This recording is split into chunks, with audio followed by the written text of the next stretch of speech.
மக்களே, அனைவருக்கும் வணக்கம். மக்களால் நான் மக்களுக்காக நான் எல்லாரையும் என்னை திட்டுவீங்க, திட்டிட்டு போங்க. எதுக்கு திட்டுவீங்க தெரியுமா? இந்த வயசுலயும் உனக்கு எதுக்கு இதெல்லாம் உனக்கு தேவையா அப்படின்னு கேட்பாங்க. அப்படின்னு யார் தெரியுமா கேட்பாங்க? நம்ம சொந்தக்காரங்களே கேட்பாங்க, நம்ம கூட இருக்கிறவங்களே கேட்பாங்க, நம்ம ஏன் நாட்டத்த பிள்ளைங்களே கேட்பாங்க. ஆசை எந்த வயசுல வந்தாலும் இல்லைங்க, ஆசை எல்லா வயசுலையும் வருது. ஆசைப்படுறவங்க செஞ்சுக்கிறாங்க, செய்ய முடியாதவங்க அனுபவிக்க மாட்டாங்க. எனக்கு பிடிச்சிருந்துச்சு. இன்ஸ்டாகிராமில் யூடியூப்லலாம் பாவடை தாணி போட்டு டான்ஸ் ஆடுறாங்களா, எனக்கும் பழைய நினைப்பு வந்துருச்சு. பாவடை தாணி போட்டு நம்மளும் ஆடலான்னு. அதனால் பாவடை தாணி கட்டியிருக்கிறேன். எப்படி இருக்கு பாருங்க. நல்லா இருக்குன்னு சொன்னால் லைக் பண்ணுங்கள், நல்லா இல்லைனாலும் லைக் பண்ணுங்கள். நான் லைக் பண்ணால் மட்டும் போதும். கமெண்ட் பண்ணுவீங்க, கமெண்ட் பாக்ஸை நான் ஆஃப் பண்ணிவிடுவேன். இன்னைக்கு காரி துப்புவீங்க, துப்பிட்டு போங்க. என்னை திட்டுவீங்க, திட்டிட்டு போங்க. எனக்கு பிடிச்சிருக்கு, அதனால் நான் போடுறேன். இது எங்கள் பாப்பாவோட பாவடை தாணி தான். இதுக்கு எங்கள் பாப்பாவுக்கு தீபாவளிக்கு எங்கள் மாமியார் ஒரு 7 வருஷத்துக்கு முன்னாடி எடுத்து கொடுத்தாங்க. அவங்களது நான் இதுக்கு போட்டு பார்க்கலான்னு போட்டு பார்த்தேன். கரெக்டாக இருந்துச்சு. அவங்களுக்கும் கரெக்டாக இருக்குது, எனக்கும் கரெக்டாக இருக்குது. அதனால் நான் பாருங்க எப்போதுமே எப்படி இருக்குது, நல்லா இருக்கா? ஆசைப்பட்றேங்க. ரொம்ப நாள் ஆச்சு.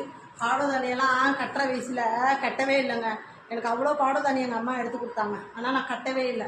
பாவடை தாணி கட்டுற நேரத்தில் கல்யாணம் பண்ணியாச்சு, புள்ள பெற்றாச்சு. அதுக்கப்புறம் பாவடை தானியை அப்படியே வச்சாச்சு. அது என் பொண்ணுங்க தான் அப்பப்போ கட்டுவேன். நான் அப்பப்போ ரீல்ஸ் போடுறதுக்கு கட்டுவேன். ஆனால் ரொம்ப வருஷம் ஆச்சு ரீல்ஸும் போடுறதில்ல. டிக்டாக் இருக்கும்போது போட்டு கட்டிக்கிட்டு இருந்தேன். அதுக்கப்புறம் இப்போ ஆசை வந்துச்சுன்னு கட்டினேங்க. எங்கள் பாப்பா விட்டுது. நல்லா இருக்கா? இன்னும் நிறைய பாவடை தானே இருக்குது, ஒன்று ஒன்றா பிடிச்சி ரீல்ஸ் பண்ணிக்கலான்னு ஆசைப்பட்டு எடுத்து கட்டினேன். ஏன்னா கல்யாணம் பண்ணுறவங்கள இப்போல்லாம் 30 வயசு 27 வயசில் தான் கல்யாணம் பண்ணுறாங்க. எங்களுக்கெல்லாம் கல்யாணம் ஆகும்போது 18 வயசு. 18 வயசில் பாவடை தாணி கட்டிக்கிட்டு தெரியணும். 18 வயசில் புடவை கட்டிட்டு பிள்ளைய தூக்கிட்டு தெரிஞ்சோம். அதனால் அந்த ஆசையெல்லாம் இல்லை. இப்போ வர ஆசையை நிறைவேற்றிக்க வேண்டியதான். ஏன்னா மண்ணு திங்கிற உடம்பு தாங்க, ஆசைப்பட்டா செஞ்சுக்கிட்டு போக வேண்டியதான், அனுபவிச்சிக்க வேண்டியதான். இது என்னங்க பெரிய ஆசை, கோடி ரூபாய் ஆசையா? எனக்கு அது வாங்கித்தா இது வாங்கித்தான்னு சொல்கிறேன். பிடிச்சிருக்கு, செய்கிறோம். அது நிறைய பேர் தப்பாக தான் பேசுவாங்க.